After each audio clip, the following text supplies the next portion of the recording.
आप देख रहे हैं इंडिया टाउन न्यूज, भारत की बात। छत्तीसगढ़ के सबसे बड़े बहुचर्चित घोटालों में से एक ऐसा नाम जो सत्ता के सबसे ताकतवर गलियारों तक पहुंच रखता था, और एक ऐसी गिरफ्तारी जिसने फिर से सियासी हलकों में हलचल मचा दी है।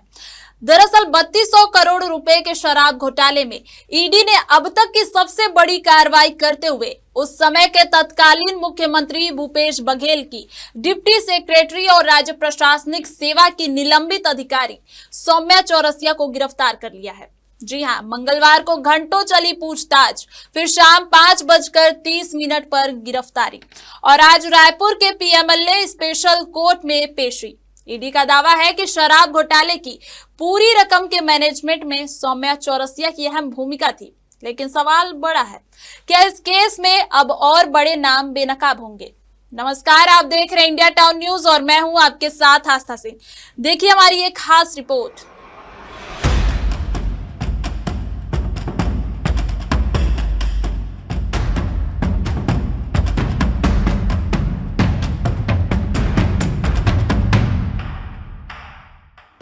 प्रवर्तन निदेशालय ने छत्तीसगढ़ के 3200 करोड़ रुपए के शराब घोटाले में उस समय के तत्कालीन मुख्यमंत्री भूपेश बघेल की करीबी और डिप्टी सेक्रेटरी रही सौम्या चौरसिया को गिरफ्तार किया है। ईडी ने मंगलवार को सौम्या चौरसिया को पूछताछ के लिए तलब किया था। करीब पूरे दिन चली पूछताछ के बाद शाम करीब 5:30 बजे उन्हें गिरफ्तार कर लिया गया। आज ईडी ने सौम्या को रायपुर के पीएमएलए स्पेशल कोर्ट में पेश किया, जहां बुधवार को ईडी की स्पेशल कोर्ट ने सौम्या चौरसिया को 2 दिनों की रिमांड स्वीकृत की है। ईडी के मुताबिक पिछली कांग्रेस सरकार के दौरान छत्तीसगढ़ की शराब नीति में बदलाव कर चहेते सप्लायरों के जरिए बड़े पैमाने पर घोटाला किया गया था। लाइसेंस की शर्तें इस तरह बनाई गई कि कुछ खास कंपनियों को ही काम मिले। इन कंपनियों ने नोएडा के एक फर्म से निकली होलोग्राम और सील बनवाए, जिसके जरिए सरकारी दुकानों से महंगी शराब की बिक्री करवाई गई। नकली होलोग्राम होने की वजह से शराब बिक्री का सही डेटा शासन के पास नहीं पहुंचता था और बिना एक्साइज टैक्स दिए शराब बेची जाती रही।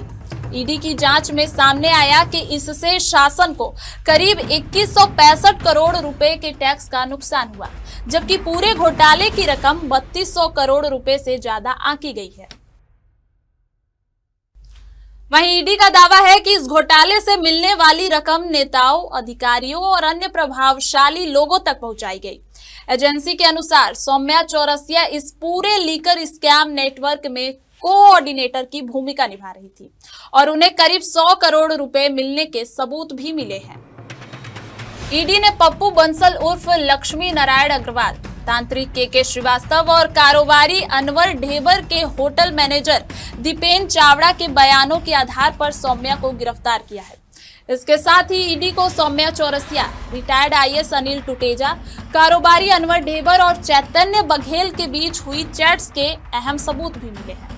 इन चैट्स में शराब घोटाले को ऑपरेट करने के लिए बनाए गए बिग बॉस नाम के व्हाट्सएप ग्रुप चैट का भी खुलासा हुआ है, जिसमें सौम्या चौरसिया, चैतन्य बघेल, अनवर ढेबर, अनिल टुटेजा और पुष्पक जैसे लोग शामिल थे। इस ग्रुप के जरिए पैसों के लेन देन और घोटालों से जुड़े निर्देश दिए जाते थे। यह दूसरी बार है जब ईडी ने सौम्या चौरसिया को गिरफ्तार किया है। इससे पहले 2 दिसंबर 2022 को उन्हें कोल लेवी घोटाले में गिरफ्तार किया गया था। उस मामले में वे करीब 2.5 साल जेल में रही और पिछले 6 महीने से सुप्रीम कोर्ट से जमानत पर बाहर थी। इसके अलावा डीएमएफ घोटाले और आय से अधिक संपत्ति के मामले में भी ईओडब्ल्यू और अन्य एजेंसियां उनके खिलाफ कार्रवाई कर चुकी हैं। मतलब कि सौम्या चौरसिया चारों तरफ से घिर चुकी हैं। एसीबी ईओडब्ल्यू ने अक्टूबर महीने में सौम्या चौरसिया के खिलाफ 8000 पन्नों का चार्जशीट दाखिल की थी, जिसमें बताया गया कि 17 साल की सेवा में उन्हें 2.51 करोड़ रुपए वेतन मिला, जबकि उन्होंने 49.69 करोड़ रुपए की 45 बेनामी संपत्तियां खरीदी, जो उनकी आय से 1872% अधिक है। आपको बता दें कि कई संपत्तियां सौम्या चौरसिया अपने रिश्तेदारों के नाम पर खरीदी हैं। इस संबंध में जब एजेंसी ने उनसे हिसाब मांगा तो कोई जवाब नहीं दिया गया। सबसे ज्यादा निवेश उस साल 2019 से 2022 के बीच किया गया। अधिकारियों ने इसे ईओडब्ल्यू के इतिहास में आय से अधिक कमाई का सबसे बड़ा केस बताया। तो सौम्या चौरसिया की गिरफ्तारी ने एक बार फिर पूर्ववर्ती कांग्रेस सरकार के कार्यकाल में हुए कथित भ्रष्टाचार को सुर्खियों में ला दिया है। अब सबकी नजरें इस बात पर टिकी है कि ईडी की आगे की पूछताछ में और किन बड़े नामों का खुलासा होता है और यह मामला किस दिशा में आगे बढ़ता है। तो छत्तीसगढ़ के 3200 करोड़ रुपए के शराब घोटाले में सौम्या चौरसिया की गिरफ्तारी ने एक बार फिर सियासी गलियारों में तूफान ला दिया है। यह गिरफ्तारी न सिर्फ जांच एजेंसियों की सक्रियता दिखाती है, बल्कि यह सवाल भी खड़ा करती है कि सत्ता और प्रशासन के गलियारों में कितनी गहरी साजिशें छिपी हुई है। ईडी के सामने अब तक जो सबूत आए हैं वे केवल एक हिस्से की कहानी बताते हैं। क्या इस घोटाले में शामिल सिर्फ कुछ अधिकारी या कारोबारी हैं, या इसके पीछे ऐसे कई बड़े नाम हैं जिनका पर्दाफाश अभी भी बाकी है? क्या आने वाले दिनों में और भी बड़े राजनेता और प्रशासनिक अधिकारी जांच की गिरफ्त में आएंगे? लेकिन एक बात तय है, इस घोटाले के अगले अध्याय ने अब सियासी और प्रशासनिक गलियारों में भूचाल ला दिया है। नजरें अब सिर्फ गिरफ्तारी पर नहीं, बल्कि उन बड़े सवालों और खुलासों पर टिकी हैं जो आने वाले दिनों में इस घोटाले का असली चेहरा सबके सामने लाएंगे।